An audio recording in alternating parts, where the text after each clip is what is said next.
35-year-old woman has fatigue and petechiae. Laboratory studies show hemoglobin 13 grams per deciliter, hematocrit 39%, leukocytes 6,000, platelets 100,000, bleeding time 9 minutes, prothrombin time 13 seconds, partial thromboplastin time 33 seconds.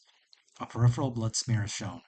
Which of the following best describes this patient's condition? Choice A, deficiency of glycoprotein, which assists in platelet adhesion. Choice B, deficiency of receptors used in platelet aggregation. Choice C, deficiency of metalloproteinase enzyme. Choice D, immune sensitization against platelet receptors. Or choice E, diffuse consumption of platelets and clotting factors.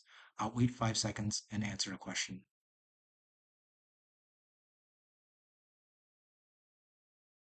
So I've already done a number of these kind of bleeding questions, and that's because they come up over and over again on the MBMEs. They are very, very high yield. Now, for some questions like this, they will give you an image like I have here, but most of the time, you can usually get the answer even without looking at the image. In this particular case, this image is not that useful. It's actually more notable for what you don't see, but I'm getting ahead of myself. So I deliberately kept this vignette very vague because I want you to be able to look at the lab values and pull a lot of information from that alone because that is absolute gold when you're doing these bleeding questions. So you have a hemoglobin that's normal, you have leukocytes that are normal, platelets are down, and then bleeding time is up, and then PT and PTT are normal. Now, I've said this before, but in these kinds of bleeding questions, I always like to look at the platelets first. Because typically, if platelets are low, that has to mean I'm either not making them, I'm consuming them, or I'm destroying them somehow. Now, when I get low platelets and increased bleeding time, and then everything else looks kind of normal, I often start thinking about ITP, which is the diagnosis here. So, choice D, immune sensitization against platelet receptors, is the correct answer. Since ITP is a type 2 hypersensitivity where antibodies sensitize against receptors on platelets, most commonly GP2B3A. But the thing about ITP is that it's usually a diagnosis of exclusion. So let's look at some of the other wrong answer choices here and see why they're wrong. So choice A, deficiency of glycoprotein, which assists in platelet adhesion. Now, platelet adhesion requires typically both von Willebrand factor and GP1B.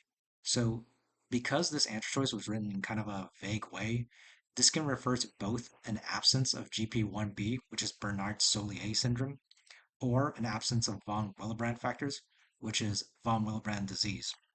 Now, in step one, von Willebrand disease is much higher yield than Bernard-Soulier, which almost never appears. What you want to know about von Willebrand disease is that it is an autosomal dominant condition where you are, of course, deficient in von Willebrand factor. And von Willebrand factor allows for the adhesion of platelets, as mentioned. But as you will notice, there's nothing wrong with the actual existence of platelets themselves in that condition, right? So in von Willebrand disease, you will have a normal platelet count typically and an increased bleeding time. And in about half of cases, you will also have an elevated PTT because von Willebrand factor has interactions and supportive roles for factor 7. So again, von Willebrand disease, you would also have elevated bleeding time, but normal platelets. That's really what you want to focus on. And elevated PTT about half the time. Now, in contrast, Bernard Soulier, even though it is kind of similar in the location of where the defect is happening, except it's on the GP1B receptor on the platelet rather than on the von Willebrand factor, you should know that it can cause an increase in bleeding time, similarly with normal platelet findings, but it pretty much would never have an elevated PTT because an absence of GP1B wouldn't affect factor 7. It's von Willebrand factor that has to do with factor 7.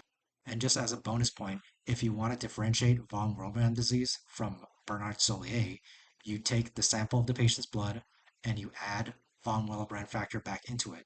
And after you do that, the Risto test will be normal in the von Willebrand disease patient sample, but not the Bernard Soulier one, because obviously in von Willebrand disease, if you're missing von Willebrand factor and you add it back in, then everything is fine in that sample.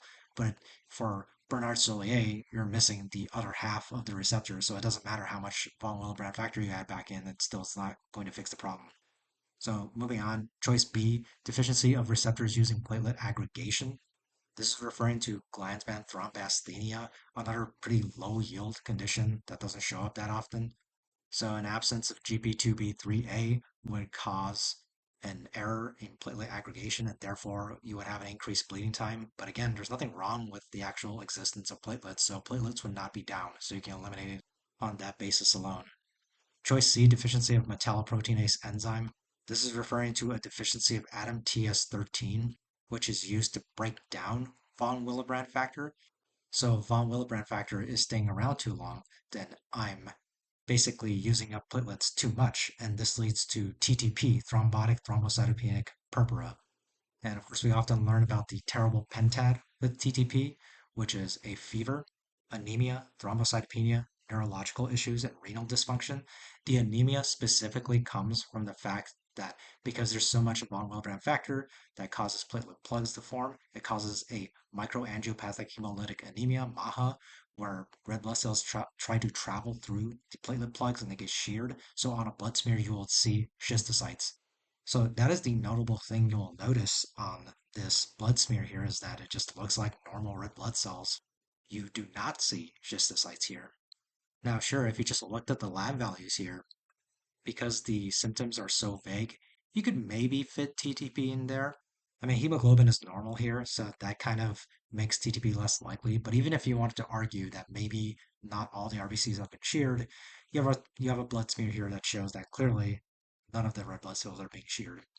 And on that note, it's actually important to note that I can still see an anemia in an ITP, so don't get that confused with the TTP. And the reason you can see an anemia in ITP is because, well, you're bleeding. So sometimes you'll just incidentally have an anemia in ITP questions, and I don't want you to make that mistake. So you look at the blood smear and be like, oh, there's no schistocytes, so it's probably not TTP. Choice E, diffuse consumption of platelets and clotting factors. Obviously, it is referring to disseminated intravascular coagulation, DIC.